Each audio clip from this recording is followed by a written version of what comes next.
Hello everybody and welcome. In this video I will show you how to make hard reset on your headphones ThinkPlus TW60B.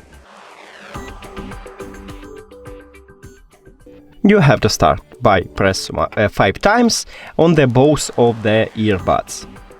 1, 2, 3, 4, 5. Okay, maybe I make it wrong this time, so let's make it again. 1, 2, 3, 4, 5. Now put your headphones to the charging case. And after that, click the information icon or settings icon if you have Android. Forget this device, forget device. Also, if you have Android, click pair new device, and after that, remove your headphones from the charging case. Now it should enter to prank mode automatically, and we should see it at the device list. Now click on it.